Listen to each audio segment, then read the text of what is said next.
عرورة Somaliland iyo daayirta Somaliland marti sharafta oo ay kamid yihiin safiirada wakiilada hay'adaha qaramada midoobay ururada aynu jaalka nahay ee caalamiga ah iyo kuwa maxalliga ah ganacsatada culimada madaxda dhaqameedka iyo muwaadiniinta kala duwan dhammaantiin salaamu calaykum waraxmatullaahi wabarakaatuh marka hore waxaan jecelahay inaan mahadnaqo si gaar ah wasaaradda shaqada Somaliland iyo hay'adda UNICEF oo ha qabanqaabiyaashii shirkan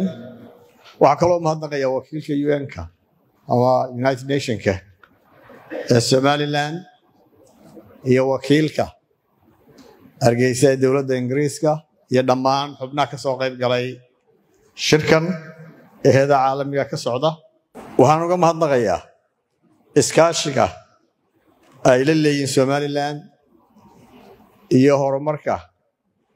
ay ka fuliyaan Somaliland maanta waa maalin gaar ah waxaynu xusaynaa maanta shirkii ugu horeeyay ee caruurta Somaliland aynu qabanno iyadoo maalintuna ku beegan maalintii caruurta ee loo asteeyay caruurta Afrika marka inaynu sanadkan ku soo biiray dalalka sida joogtada u xusi doona maalinta caruurta ee Afrika waxaan si gaar ah farxad weyn aan ugu mahadnaqayaa caruurta iyo soo halkan ku soo arkay iyo urinta faraha badan ee aan daayirtii halkan soo maray iyo waxyaabihii ay sameeyeen ee la yaabka lahaa iyadoo daadoodu kala duwanaayeen baan aad uga mahadnaqayaa farxad weyn bay tahay in caruurteena kala qayb galo munaasabaddan qiimaha badan si aan ugula damaashaadno dhammaanteen halabuurka ay soo bandhigeen si aan u dhegaysto fariintooda iyo tabashada ay qabaan isla markaana ugu xaqiijiyo inay udub dhexaad u yihiin mustaqbalka qarankeena caruurta waxaan u sheegayaa ergeygoodii iyo fariintii u sidayba waa dhegaystay waana qaatay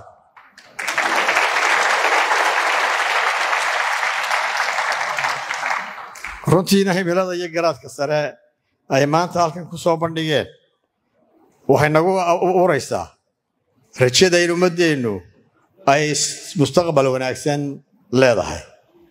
waxaa la isku raacay oo caalamku isku raacay oo bartnerskeenu halkan ka sheegeen oo mas-uuliyiintii wasiiradu halkan ka sheegeen in investmentka ugu fiican ee dunida la geliyaa uu yahay ka caruurta la geliyo insha Allah inaguna investment wanaagsan baynu gelin doonaa haddii alla yidhaahdo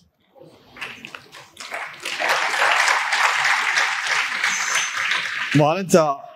caalamiga ee caruurta Afrika waa maalin loo aasteeyay isxasuusinta muhiimadda ay dadka u leedahay maalintuna taariikh bay leedahay taariikhda halka baa laga sheegay waxaana lagu aasaasay oo lagu bineeyay caruurtii South Africa oo xilligii apartheidka xuquuqdooda u dagaalamaysay baa lagu sareeyay waa maalin taariikh leh xil bay naga saaran dhammaanteen inaynu si adag u ilaalino xuquuqda iyo sharafta caruurta mustaqbalkoodana aynu maalgashanno waa mas'uuliyad diiniya waa mid sharci ah waa mid xil wadaniyeed oo qof kasta saaran waxaan u mahadnaqayaa dhammaan hay'adaha mar labaad halkan ka soo qayb galay commitmentkoodiina mar labaad cusboonaysiiyey aad iyo aad baan ugu mahadnaqayaa ma ilaawi doono kaalinta saaxiibada Somaliland ay ku leeyihiin daryeelka iyo horumarinta mustaqbalka caruurta waxbarashada caafimaadka iyo nafaqaynta carruurta waxay ka mid yihiin tiirarka koritaanka ubadka guud ahaan ay ku korayaan iyo waajibaadka qarannimo ee mustaqbalka. waxaa naga go'an inaanu sii fududayno sidii carruurta oo dhammi u heli lahaayeen waxbarashada aasaasiga ah oo bilaash haddii la yidhaahdo. inaanu kordhinno tirada carruurta dugsiyada la qorayo iyo tirada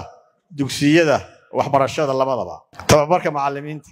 iyo in la abuuro nidaam la jaan qaadi kara duruufaha dhinaca saacadaha waxbarasho ee dhulka baadiyaha ah. sidoo kale waxaanu xoojin doonaa daryeelka caafimaadka ee carruurta sida uu sheegay wasiirka caafimaadku. waxaa kaloo ka mid ah in tallaalada asaasiga ah la gaarsiiyo carruurta oo dhan. warbixintiina halkan waxaa ka bixiyey wasiirka. waxaanu xoojin doonaa shuruucda ilaalinaya ubadka. waxaanu dhowaan hirgelin doonaa xarunta dhaqan celinta carruurta sharciga ku gafta oo laga sameeyey gobolka saaxil. waxaanu imika ka shaqaynaynaa wax ka beddelka iyo kaabista xeerka nidaamka garsoorka carruurta xeer 36/2007 annagoo sidoo kale xoojin doonaa dhaqangalka xeerka ilaalinta xuquuqda carruurta xeer lambar 102/2022 kaasoo aanu ku aasaasi doono maxkamad u gaar ah carruurta sharciga ku gafta. waxaan mar kale caddaynayaa inaanaan dulqaad u yeelan doonin nooc kasta oo xadgudub oo carruurta lagula kaco. inantii sidee fariinta carruurta waxay siday fariimo badan oo xadguduba. waxaa ka mid ah gudniinka fircooniga ah oo aan wax xidhiidha la lahayn diinteenna suuban iyo qiyamka wanaagsan ee bini'aadamnimada midna. ganacsatada, qurba-joogga, culimmada diinta, hogaamiyeyaasha dhaqanka iyo dhammaan qaybaha kala duwan ee bulshada waxaan ugu baaqaynaa inay gacan ka geystaan maalgelinta waxbarashada, caafimaadka iyo hal-abuurka carruurteenna, gaar ahaan carruurta ka soo jeeda qoysaska aan awoodi karin inay buuxiyaan baahiyahooda asaasiga ah. suuragal noqon mayso in qaranku uu horumar sameeyo haddii aanu xoogga saarin daryeelka iyo wanaagga carruurteenna. cadaalad kama heli karno haddii aan carruurteennu aanay haysan xuquuqda asaasiga ah ay ka mid yihiin waxbarashada iyo caafimaadka. carruurta Somaliland waxaan ugu bishaaraynayaa inay cudubdhaxaad u yihiin qarankooda, in codkooda la maqlayo, in laga caawinayo gudashada waajibaadkooda iyo sidii ay riyooyinkooda u rumayn lahaayeen. waxaan maanta la wadaagayaa farxadda carruurta Somaliland inaynu qabannay shirkii koowaad ee carruurta Somaliland. waxaan u mahadnaqayaa qof kasta oo qayb ka qaatay arrinta hirgelinteeda. waxaan u mahadnaqayaa dhammaan wasiirada iyo madaxda iyo ganacsatada. waxaan rajaynayaa inaynu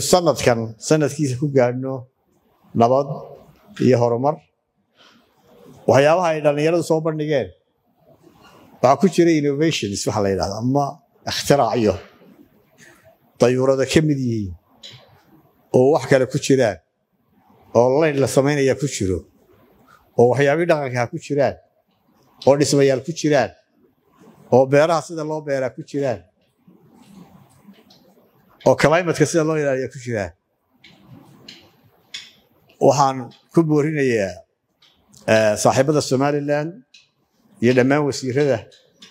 in gacan buuxa la siiyo dhallinyarada maskaxda badani ku jirto ee da'doodu yaryar tahay. waxaan is leeyahay waa kuwii Somaliland wax badan ka bedeli lahaa. asalaamu calaykum waraxmatullahi wabarakaatu.